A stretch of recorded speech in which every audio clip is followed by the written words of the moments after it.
اگر کوئی بھی شخص ظلمن قتل کیا جائے، مظلوم ہو اور ظالم کہیں بھی ظلم کر رہا ہو، مسلمان کو تو ظلم کے خلاف پروٹیسٹ کرنا چاہیے، کوئی بھی کر رہا ہو ظلم کے خلاف ہمیشہ احتجاج کرنا چاہیے کہ نہیں، ظلم نہیں ہونا چاہیے۔ اور یہاں تو ہمارے مسلمان بھائی ہیں، فلسطین میں مسلمان بھائیوں کا قتل ہو رہا ہے، لبنان میں قتل ہو رہا ہے، فلپین میں قتل ہو رہا ہے، برما میں بھی ہو رہا ہے، جگہ جگہ ہو رہا ہے۔ تو یہ ہوتا رہتا ہے، یہ ہوتا رہتا ہے، یہ آزمائش ہے۔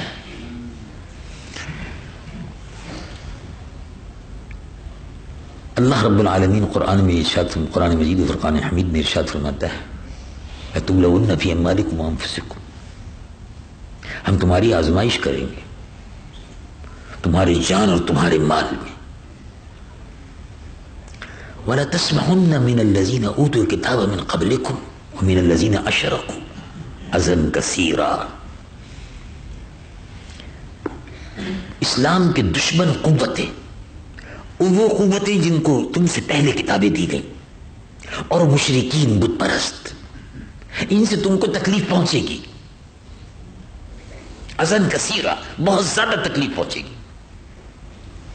وَإِن تَصْبِرُوا، اگر تم صبر کرو اور اللہ سے ڈرتے رہو، فَإِنَّ ذَلِكَ مِنْ عَزْمِ الْأُمُورِ، تو یہ بڑے پرعزم اس کی بات ہے۔ اور جب اس طرح ثابت قدم رہو گے تو اللہ رب العالمین فتح کے دروازے کھول دیتا ہے، اور یہ ہوا ہے۔ آپ کو معلوم ہے، اب ہم مسجد میں بیٹھے ہوئے ہیں اور مسلمانوں کی بات کر رہے ہیں، انما المؤمنون اخوہ، ایمان والے ایک دوسرے کے بھائی ہیں۔ آپ کو معلوم ہے کہ افغانستان ایک چھوٹا سا ملک ہے، افغانستان ایک چھوٹا سا ملک ہے، کوئی چھوٹا سا ملک ہے، کوئی لمبا چوڑا ملک نہیں ہے، زیادہ تر پہاڑی علاقہ ہے، فلیٹ زمین جو ہے وہ 40% ہے، اس کے بعد پہاڑ ہیں، اور پہاڑ بھی ایسے ہیں کہ بہت اونچے اونچے، برف پڑتی ہے۔ آبادی افغانستان کی 4 ملین ہے، اب تو بہت کم ہو گئی، اس لیے کہ 20 برس سے لڑائی ہو رہی ہے، پھر آپس میں لڑنے لگے، اب ٹھیک ہے۔ اس کے مقابلے پر ایک قوت آتی ہے، وہ کہتی ہے کہ میرے پاس ایٹمی ہتھیار ہیں، میرے پاس 8000 ایٹمی ڈیٹرنٹ ہیں۔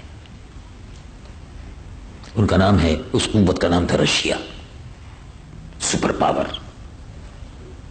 افغانستان میں راتوں رات 1989 میں، دسمبر میں 89 میں راتوں رات رشین فوجیں داخل ہو گئی اور قبضہ کر لیا۔ مسلمان آپس میں غافل تھے، لڑ بھی رہے تھے، افسوس سے قبضہ کر لیا۔ اس کے بعد شروع ہو گیا، کام شروع ہو گیا۔ آپ نے سنا، آپ کو معلوم ہے کہ ایٹمی قوت تھی، افغانستان کے پہاڑوں سے ٹکرا کر وہ ایٹمی قوت افغانستان سے باہر نکال دی گئی، مسلمانوں کو فتح ہوئی، مسلمانوں کو فتح ہوئی۔ اللہ اکبر۔ یہ دیکھا آپ نے اس صدی میں ایٹمی قوت، جس کے پاس 8000 ایٹمی ہتھیار، کہا یہ جاتا ہے کہ 8000 ایٹمی ہتھیار ہے، اخباروں میں آتا تھا، اور ڈیفنس جرنل ایک رسالہ نکلتا ہے، اس میں بھی وہ دیتے ہیں برابر 8000 ایٹمی ہتھیار جس کے پاس ہو، جو ساری دنیا کو تباہ کر سکتا ہے۔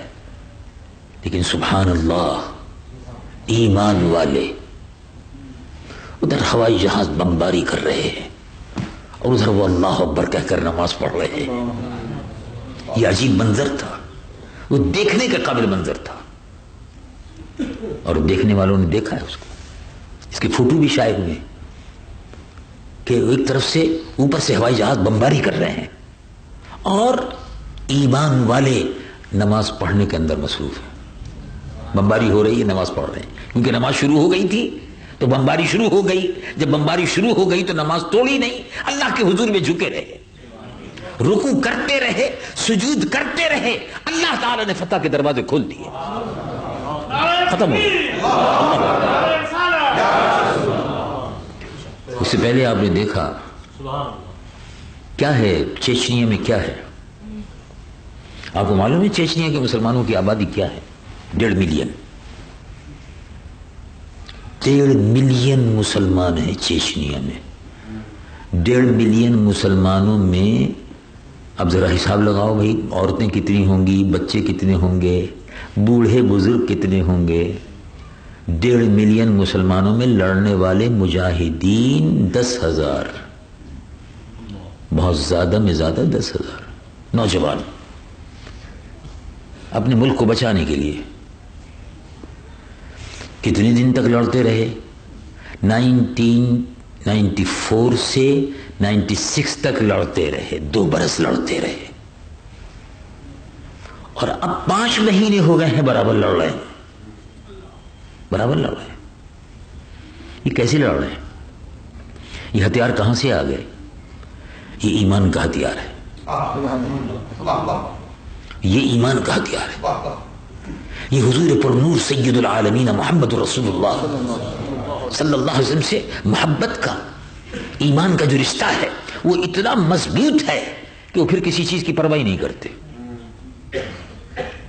اور ہر چیز کو اللہ کی راہ میں قربان کرتے چلے جاتے. میں جو بات کر رہا تھا وہ یہ تھی کہ مسلمانوں کو ان حالات کو سننے کے بعد مایوس نہیں ہونا چاہیے، نہیں ہونا چاہیے. ہم اللہ کے گھر میں بیٹھے ہوئے ہیں. اللہ کے گھر میں اس لیے نہیں بیٹھے ہوئے ہیں کہ اپنے آپ کو ہم بزدل بنا لیں. اللہ کے گھر میں اس لیے نہیں بیٹھے ہوئے ہیں کہ ہم یہ سوچیں کہ ہم تو ختم ہو جائیں گے تو چھوڑ گیا جو نہیں. اللہ کے گھر میں اس لیے نہیں بیٹھے، اللہ کے گھر میں اللہ سے رشتہ اتنا مضبوط کر کے بیٹھے ہوئے ہیں کہ اس دنیا سے انشاءاللہ برائی کو ختم کریں گے اور نیکیوں کو پھیلائیں گے. اور حضور پر نور سید العالمین مصطفیٰ صلی اللہ علیہ وسلم جس دین کو لے کر تشریف لائے اس دین کی خوشبوؤں سے اس ملک کو مہکا دیں گے.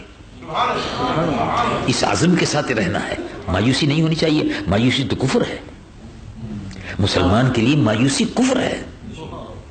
حالات کو پڑھ کر اور دیکھ کر اور بڑی طاقتوں کی باتیں سن کر وہ تو بہت بڑی قوت ہے، فلاں تو بہت بڑی طاقت ہے، فلاں بہت بڑی قوت ہے، فلاں بہت بڑی طاقت ہے، فلاں ملک بہت بڑا ملک ہے. ایسے کتنے ملک بڑے بڑے آئے تھے، ختم ہو گئے. 1450 سال سے ہمارا لا الہ الا اللہ محمد رسول اللہ کا کلمہ بلند ہے، یہ نہیں گر سکا، کوئی ختم نہیں کر سکا، کوئی نہیں ختم کر سکا. 1450 سال ہو گئے، کوئی نہیں ختم کر سکا اور نہ کر سکے گا. اسلام زندہ ہوتا ہے ہر کربلا کے بعد جب مسلمان قربانی دینے کے لیے.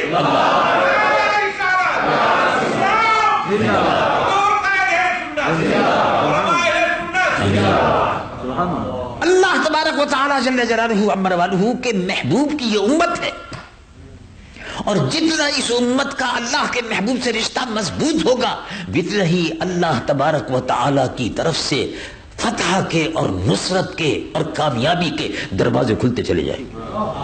وَفَعَلُوا الْخَيْرَ لَعَلَّكُمْ تُفْلِحُونَ. بھلائی کرتے رہو، مسجدیں بناتے رہو، نیک کاموں میں پیسہ خرچ کرتے رہو، دین کی سربلندی کے لیے جد و جہد کرتے رہو. تم دین کی سربلندی کے لیے جد و جہد کرو گے، اللہ تعالیٰ تم کو سربلند فرمائے گا. تم دین کو سربلند کرو، اللہ تم کو سربلند فرمائے گا. یہ ہے وہ پیغام جو آج کے دور میں. تو اب آپ دیکھیے، کوئی آدمی یہ سمجھتا ہے کہ فلاں ملک کو فلاں ملک ختم نہیں کر سکتا. نہیں، تو آپ دیکھیے رشیا ختم ہو گیا اور ابھی تھوڑا سا رہ گیا ہے. ہاں، آپ دیکھتے رہیے. ارے مسلمانوں کی تو سب سے بڑی قوت میرے پیارے بھائی یہ ہے کہ ایک آدمی ہے. ذرا غور سے سنیں آپ میری بات. ایک آدمی ہے، اس ایک آدمی کی وجہ سے دنیا کی سب سے بڑی حکومت پریشان ہے. نہیں سمجھے؟ ایک آدمی، ایک آدمی نے دنیا کی